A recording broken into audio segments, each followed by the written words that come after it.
Hey everyone, so I am here with another set of multiple choice questions on computer fundamentals. So computer fundamentals के multiple choice questions हम 15 करते हैं एक video में. आज भी हम 15 questions करेंगे and as usual आप वीडियो के लास्ट में मुझे बताएंगे कि आपके 15 में से कितने आंसर्स सही थे.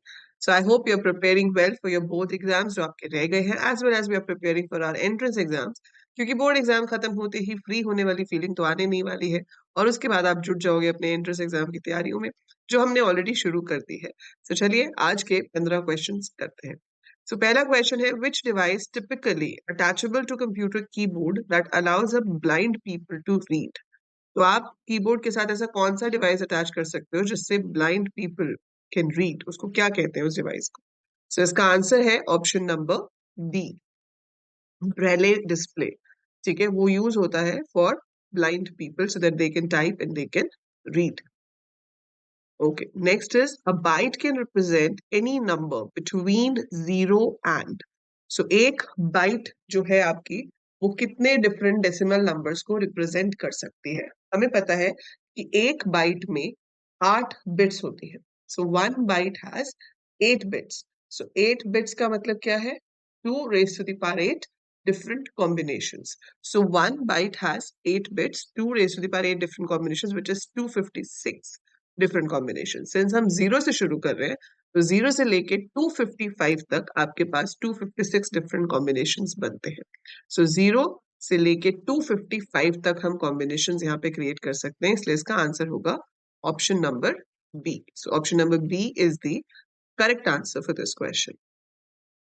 The term gigabyte equals to.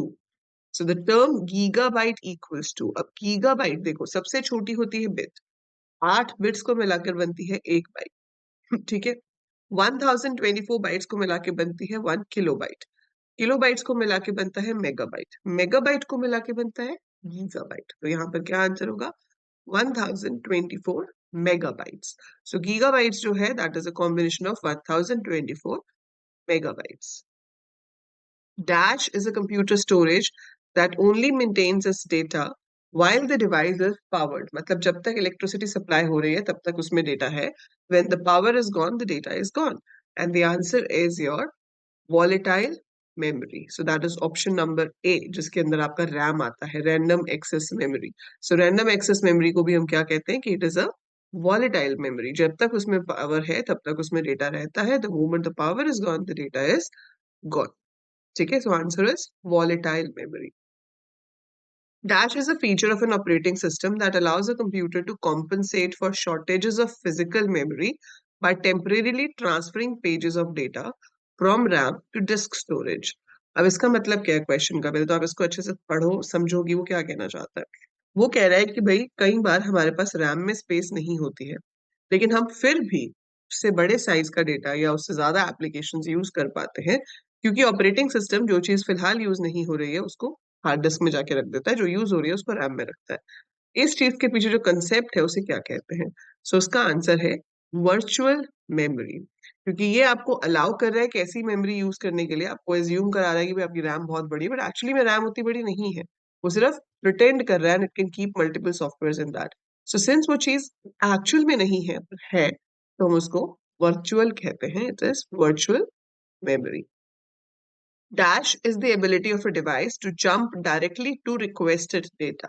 तो जो भी डेटा हम रिक्वेस्ट कर रहे हैं आपके स्टोरेज डिवाइस में, अगर आप डायरेक्टली उसी डेटा पे जंप कर पाओ तो उस चीज को क्या कहा जाता है?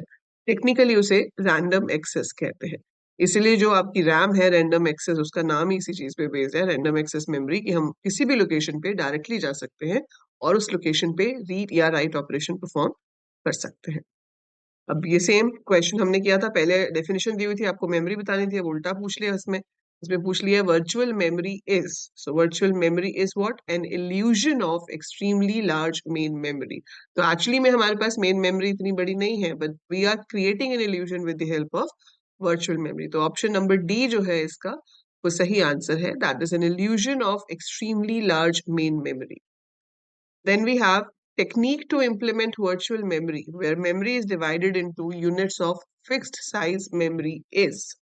So technique to implement virtual memory, where memory is divided into units of fix size memory, तो फिक्स साइज मेमोरी में आपने छोटे छोटे पार्ट्स में अपने पूरी चीज को डिवाइड किया हुआ है, तो उस चीज को हम पेजिंग कहते हैं।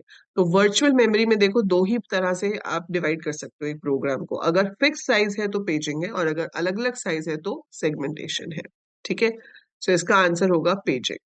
सो paging is the answer. So virtual memory में अगर आपका पूरा का पूरा कंटेंट इक्वल साइज के पार्ट्स में डिवाइडेड है तो वो पेजिंग होता है, अगर अलग अलग पार्ट्स में है जिसका साइज सेम नहीं होगा तो वो सेगमेंटेशन के अंदर आएगा। A memory in CPU that holds program instructions, input data, intermediate results, and the output information produced during processing is dash. So that is your main memory, जिसे primary memory भी कहा जाता है. In simple words, it could be your cache or RAM. Software can be categorized as software, तो obviously hardware तो हो नहीं सकता, तो फर्स्ट ऑप्शन तो नहीं है। सिस्टम सॉफ्टवेयर एंड फर्मवेयर भी नहीं हो सकता। Application software and hardware, again hardware तो पॉसिबिलिटी ही नहीं है। तो सॉफ्टवेयर आपके पास दो ही तरह के होते हैं, system software and application software. So system software जो कि आपके कंप्यूटर को मैनेज करने के काम आते हैं, जैसे कि ऑपरेटिंग सिस्टम हो गया, एंटीवायरस हो गया and all that thing. And application software जो है हमारे पास, that is used to do a specific task, जैसे कि वर्ड प्रोसेसिंग है तो उसमें आप लेटर्स लिख सकते हो, पावर पॉइंट है तो प्रेजेंटेशन बना सकते हो, so that's application software. Dash programs perform day-to-day tasks related to maintenance of the computer system.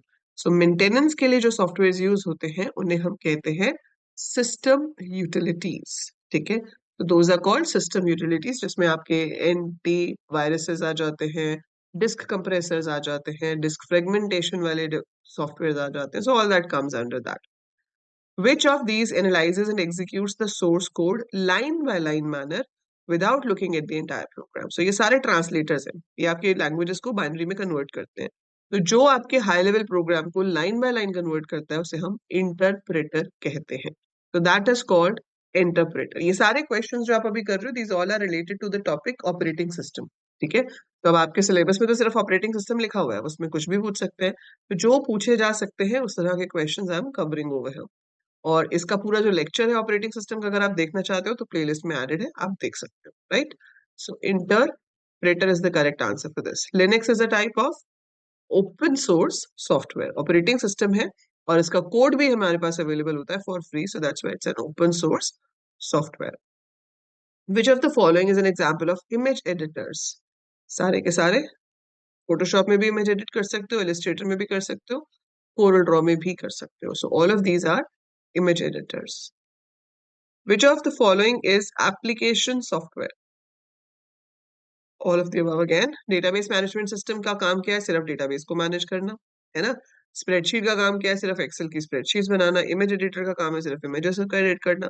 सो ये सारे के सारे यूज होते हैं for a specific application. So these are all application software. So answer is all of the above. And इसके साथ हमारे आज के 15 क्वेश्चंस खत्म होते हैं। सो मुझे कमेंट्स में लिख के बताइए कि आपके कितने स्कोर बन रहे हैं 15 में से। ठीक है, और कैसी चल रही है आपकी तैयारी फॉर द एंट्रेंस एग्जाम। सो या, it's all done for today.